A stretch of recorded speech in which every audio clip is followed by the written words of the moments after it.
Here, you know what? Someone give me like a time period you want me to tell a story time in my life. I got a story for something. What do we want to hear right now? 20 years old. Well, you see, basically, last month, well, not even last month. It's been 10 days. I've been 20 for 10 days, man. All right, here, we'll give you story time. So I turned 20, right? And then I do this thing called going live on twitch.tv. And then I work, go to the gym, play a game with friends, specifically gridiron football and Roblox.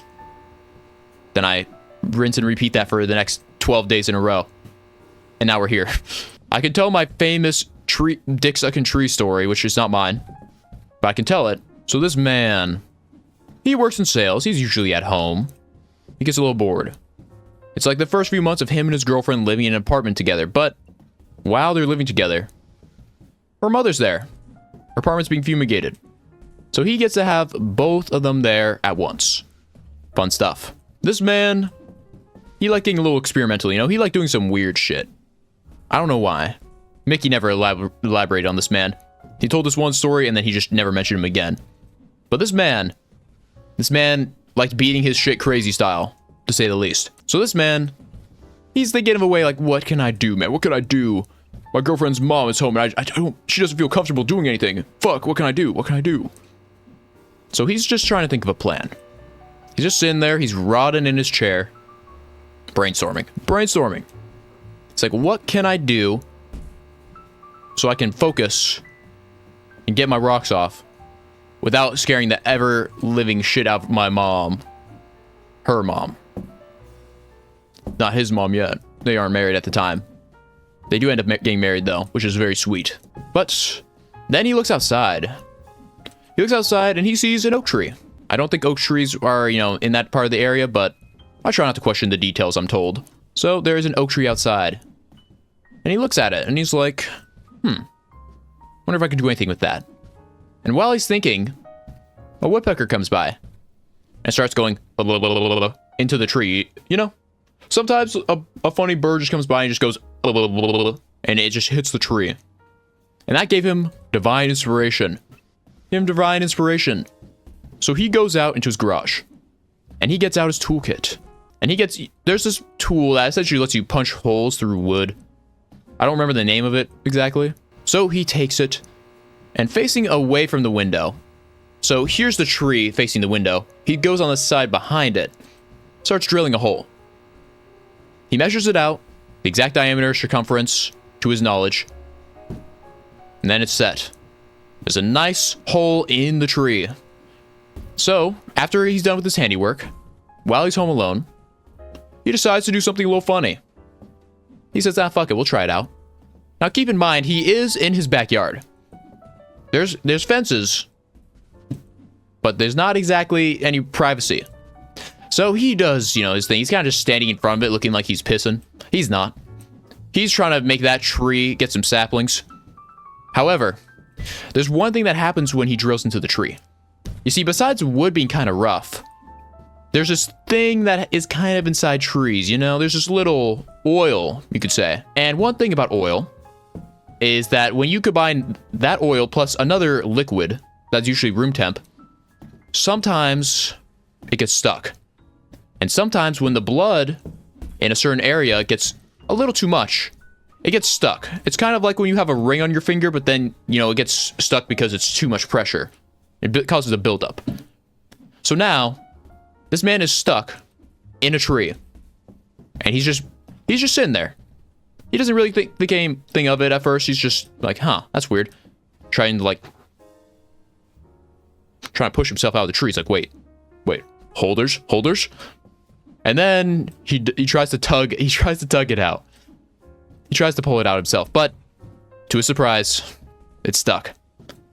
So let's just paint the scene, really paint the scene. So it's about, I'd say 3 o'clock in the afternoon. It's a nice sunny day. And this man, he's just standing in front of a tree. So here, I'll give you a visual actually. Let's give you guys a great visual of what it looked like real quick. So pretend I am him behind the tree. So he's like this, basically. Like you just see like this.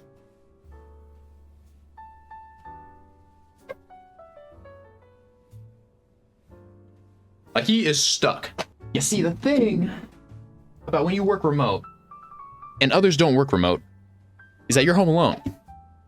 So, about 2 hours pass. So it's about 5 o'clock now. And this man, he's just been standing out there. No one's been home. He was like calling like, hey, can anyone come over? Hey, help me, help me. Like, he was doing the thing. No one was home though. So 5 o'clock rolls around. The mother gets home. The daughter's still at work. She's working nights. And who else hears it but the mother, hearing her soon-to-be, like, I would say stepson-in-law? Well, no, that's weird phrasing. Let's rephrase that. Let's rephrase that real quick. Her daughter's soon-to-be husband. Her soon-to-be husband is just standing outside, calling for help, asking for help, begging for help.